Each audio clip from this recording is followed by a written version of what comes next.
When I am sitting with someone, I need to know that they are not a Zionist for my own safety. They're the ones that need to explain themselves, not me that needs to explain myself for speaking up for Palestine. This is how narrative change. My name is Rahma Zein and I work as a consultant for Tech for Palestine. The longer this goes on, the longer you should be scared. The longer war crimes are allowed to happen and nothing is being done to stop it. So this should make you fear for your own safety because it's setting a precedence for what is being allowed in this world today. To weaponize aid and for Palestinians to be starving to death and for headlines to say Palestinians starved without saying who's starving them and without calling Israel out for what it's doing to Palestinians, this should then fuel you to realize that there is something very much wrong with today's world and for you to do something. If you are tired of the protests, if you are tired of being maybe in an echo chamber, then get out of that. Be creative. Join organizations that need volunteers, such as Indraga Foundation, such as Tech for Palestine, such as helping, for example, this independent media. So we're talking, for example, that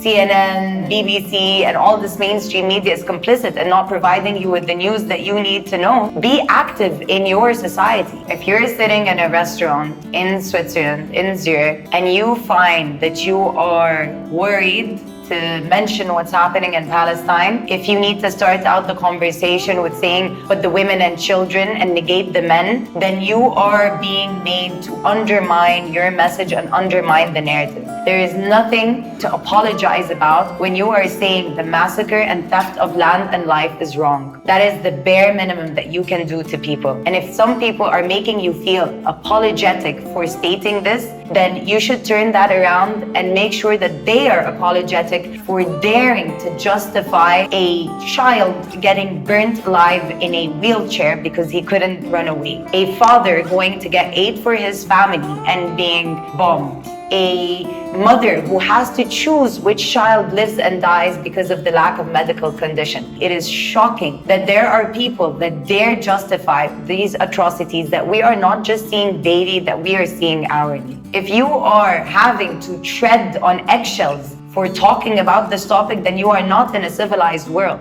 If you are having to defend speaking up for people who are oppressed, then you're not in a civilized world.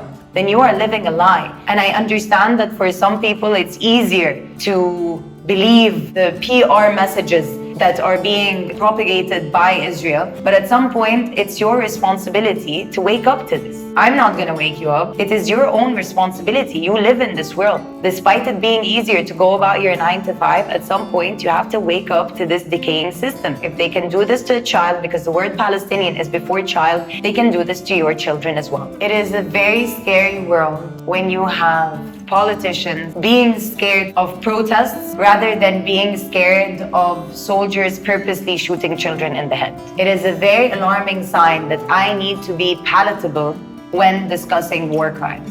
So if there are people that you are elected that have to be appeased in order to continue to have a seat at the table, then this table is flawed and this system is flawed. You shouldn't be afraid to talk against Zionism. That is the bare minimum that you should do. Zionism is a danger to all of us. And if anything that I can think of that is more anti-Semitic, it is to equate such a dangerous ideology, such a supremacist ideology with a religion. And it is very racist for you to think that I should take oppression and shut up about it. And I get it. If you're living in the West, you don't want to go about your daily life. You have mouths to feed. You don't want to rock the boat. But the boat's already sinking. It's too late for that. And therefore, I always say that this is then a danger to all of us. This is not a Palestinian issue. This is not an Arab issue. This is a human issue. When I am sitting with someone, I need to know that they are not a Zionist for my own safety. They're the ones that need to explain themselves. Do you understand? This is how narrative change. You're the one that's supposed to explain yourself to me. And how is it that you are able to sleep at night while justifying the atrocities and this blatant war crimes and Israel bombing every single hospital in Gaza and making it inhabitable in order to bully the rest of the region so that they can eradicate Palestinians? It's never about the hostages. It's never about Hamas. This is simply an occupation wanting to occupy and theft of land and life.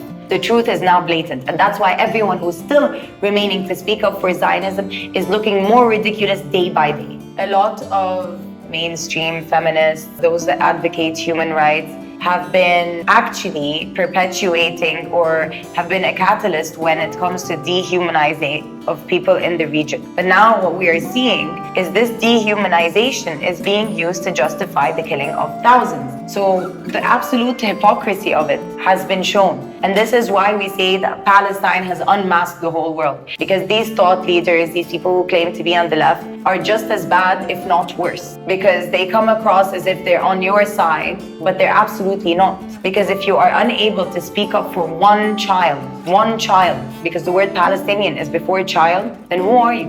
What are you advocating for?